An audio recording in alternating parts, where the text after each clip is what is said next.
It's unfair to our neighbors to have these kind of mass operations dragging people out of cars and homes.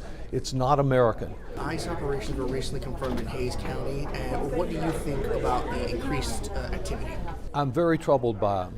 All of us want the bad ones, the really troubling criminals out of our community if they came here or they've been here all along. But ICE is going out and deliberately causing violent situations. The killing of this woman in Minnesota, the injury of people in our own area, these are troubling incidents that don't need to occur.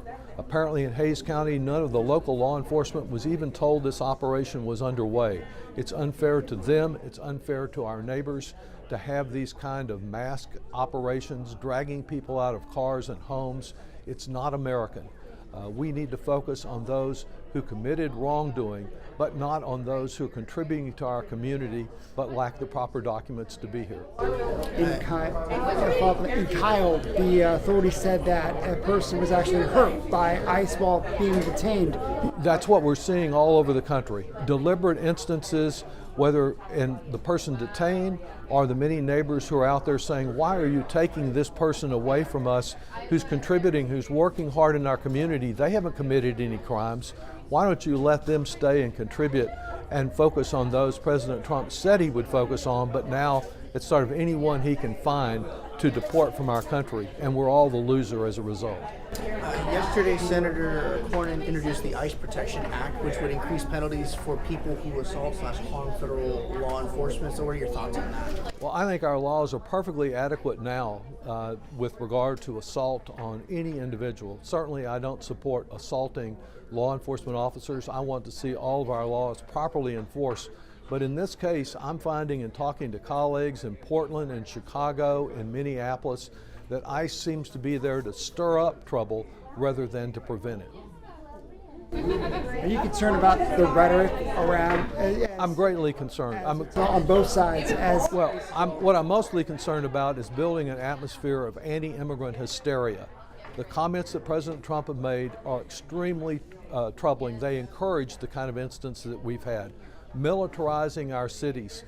President Trump's own words that he wanted our cities to be used by our military as training grounds for what I think is eventual suppression of his political opponents. So yes, I think that my message to those who are protesting is rely on the power of nonviolence. Don't get yourself into a situation where violence goes up, because that will only help President Trump in his desire to invoke the Insurrection Act and suppress Americans. And to those who work for ICE, there are many dedicated people there, but follow the law. Work to turn down the temperature in these situations instead of engaging in conduct that encourages only more violence. Some of your colleagues have called for ICE to be held accountable for their actions. Absolutely. And how do you do that, being that you're in the minority party? Well, first is trying to rely on our court system. In Minneapolis, it is clear that this administration hasn't the slightest interest in an independent investigation, because that investigation will probably show that their rhetoric has been misplaced. Kristi Noem condemned the woman, mother of three, who had just told the ICE officer she wasn't mad at them, to call her a domestic terrorist. I think that's outrageous. That's one of the reasons, in the way Kristi Noem has engaged in misconduct, that I've called for her impeachment. She should have no place in our government. She's doing a disservice. She's making our families less safe, not more safe. Are you worried as ICE escalates its tactics that the agents are seemingly operating as if they don't have to follow any rules? That's exactly right. They're encouraged by the President, by Secretary Noem, that they are power unto themselves and that they have absolute immunity to do anything they want to do. They do not have that immunity.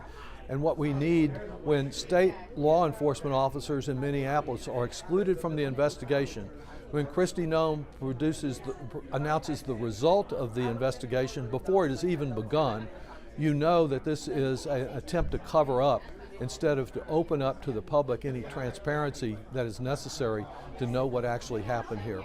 I want people to follow the law. I want the protesters to follow the law, but I understand their outrage, and I want ICE to stop provoking more violence. How frustrating for you as a lawmaker is it that ICE has not been very transparent in anything it's doing? Well, what we can do is continue to demand more information from them. We are doing that. We are pressing vigorously. And the next thing is with regard to appropriations for ICE. The Department of Homeland Security, through the big ugly bill, got funding for ICE for an extended period of time. But we have appropriation bills coming up again, and I do not plan to vote for appropriations that will support any expansion of ICE operations. We have to have border security. We can't allow everyone who wants to come to this country to come here. But we also should recognize the value of those people who are here, who are contributing, who are providing jobs in construction, in healthcare, in services industries, who are doing all they can to provide for their families and are contributing to our whole community. It does not benefit us to have ICE go drag someone like that out of their house or attack them when they go to church or to their school or to a healthcare facility. We've got to put a stop to that. And the best way, you mentioned the Democratic minority, the best way is to get a new Congress that won't put up with this nonsense. Thank you for watching. Please hit the subscribe button and get the latest news by downloading the CBS Austin News app.